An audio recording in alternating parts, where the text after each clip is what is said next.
He cheated, blamed me, and wanted more spice. My petty revenge was fire. My world smelled like cardamom and tasted like perfectly balanced sweet and savory. It was a good world.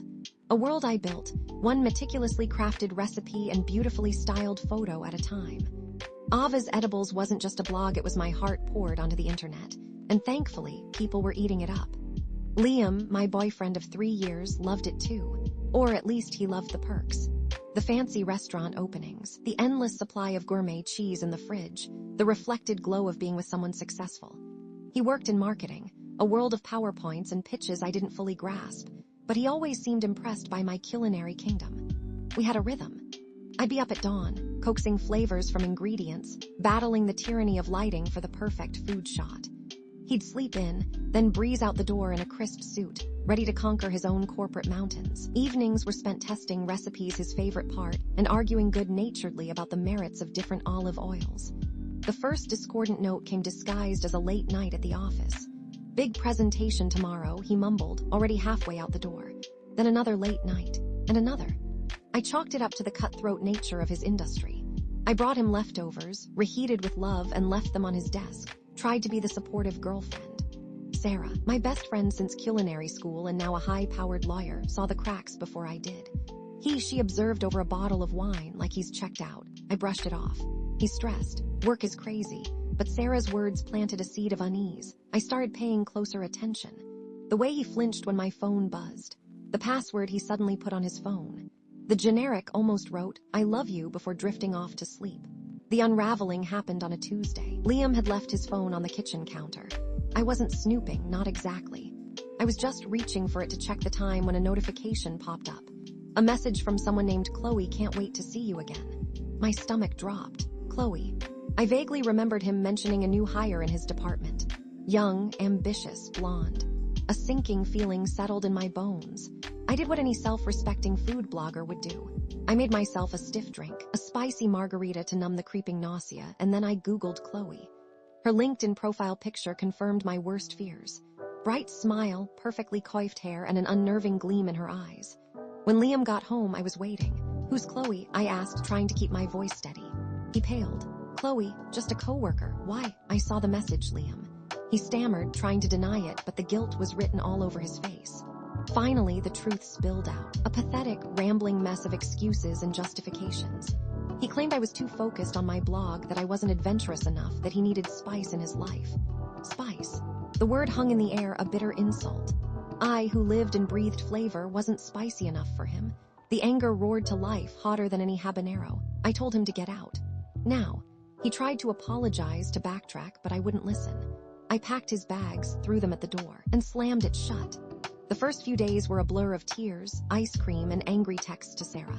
She came over, armed with wine and a fierce determination to help me burn his clothes. I talked her down. Daniel, my agent, was more pragmatic. "Focus on your brand, Ava. Don't let this affect your work." Easy for him to say. My carefully constructed world had crumbled. I felt raw, exposed, and utterly betrayed. Then, a new layer of anger surfaced. It wasn't just the cheating.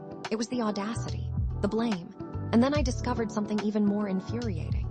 A few weeks later, I was scrolling through Liam's company website. They had posted a recent article on their innovative new marketing strategies. Skimming, I saw a campaign idea for flavorful Fridays with a recipe for a spicy mango salsa. The ingredients and steps sounded eerily familiar. Too familiar. I pulled up my blog. There it was, almost verbatim, a recipe I had perfected over months. My spicy mango salsa. He had taken my creativity, my passion, my work, and tried to pass it off as his own. The nerve. That's when the tears dried up. The hurt solidified into something sharper, something strategic. It wasn't just about getting even. It was about protecting what was mine, and making him pay. I called Sarah. "I need your legal brain," I said. "I have a plan." My initial idea was simple. Sue him, but Sarah advised against it. "It'll be messy, expensive, and publicity might not be great for your brand. We need something cleaner, more elegant. Elegant revenge." I liked the sound of that. My plan started with the San Francisco Food Festival. I had been invited to host a cooking demonstration. Liam, I knew, would be there. He always attended these events, networking and schmoozing, and he'd undoubtedly bring Chloe the spice he craved. I decided to introduce a new dish, something that would grab attention. I spent weeks experimenting, researching the hottest peppers on the planet. Carolina Reapers, ghost peppers, Scotch bonnets. I finally settled on a hybrid, a fiery creation I called the Inferno Chili. It was a beautiful thing, a vibrant red pepper with a Scoville rating that could melt steel. The day of the festival arrived. I felt a nervous energy thrumming through me as I stepped onto the stage. The crowd was buzzing, the air thick with the aroma of 1,000 different cuisines. I spotted Liam almost immediately. He was standing near the back, Chloe clinging to his arm, looking smug. I smiled, a perfectly calibrated smile that didn't reach my eyes. Today, I announced, I'm going to show you how to make my Inferno Chili. It's a dish for those who crave real excitement, for those who can handle the heat. I paused, letting my gaze linger on Liam. It's not for the faint of heart. I proceeded with the demonstration, meticulously explaining the ingredients and techniques. I emphasized the unique properties of the Inferno Chili, its complex flavor profile, its lingering burn. Then came the moment I had been waiting for. Now, I said, holding up a small bowl of the finished chili, I need a volunteer to taste it. My eyes met Liam's. He puffed out his chest, a smug look on his face. He loved being the center of attention. He loved proving how sophisticated his palate was. I'll do it, he announced, pushing his way to the front. Chloe looked slightly apprehensive, but she didn't try to stop him. I handed him the bowl. Be careful, I said, my voice dripping with false concern. It's quite potent. He took a large spoonful, practically inhaling it. He chewed, swallowed, and then his face transformed. His eyes widened. His cheeks flushed crimson. He started sweating profusely. He coughed, sputtered, and grabbed for a glass of water. It was no use. The Inferno Chili had taken hold. The crowd gasped. Chloe took a step back, her perfectly painted face contorted in disgust. Liam was in full meltdown mode. He was red-faced, sweating, and desperately gulping air. He was a mess. I seized the opportunity. You know, I said, smoothly transitioning back to the demonstration, this recipe is actually based on one I developed a few years ago. My Spicy Mango Salsa. I'm surprised no one noticed the similarities. I winked at the audience. The message was clear. Liam had not only cheated on me but had also stolen my work. The rest of the demonstration was a blur. I finished the dish, answered questions, and signed autographs, but my eyes kept drifting back to Liam. He was still struggling, a pathetic figure being fanned by a very unhappy Chloe. The aftermath was glorious. Someone in the audience had filmed Liam's spicy pepper incident and posted it online. It went viral. Man vs. Chili epic fail became an internet sensation. Liam became a laughingstock. His colleagues at work saw the video. His superiors saw the video. The Flavorful Fridays campaign was quietly scrapped. His reputation was in tatters. Chloe, predictably, dumped him. I heard through the grapevine that she had landed a promotion and was now dating someone in upper management.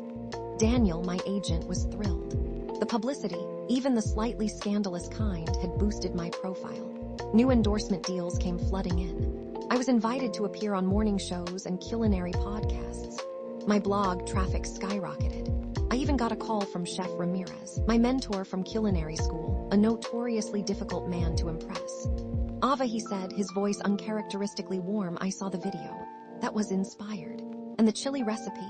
Brilliant. You've come a long way. I was on top of the world. A few weeks later, I hosted a cooking class at a larger venue. Chef Ramirez even made a surprise appearance, lending his gravitas to my event.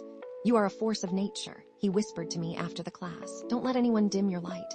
I looked around at the smiling faces, the eager students, the supportive friends. I had survived. I had thrived.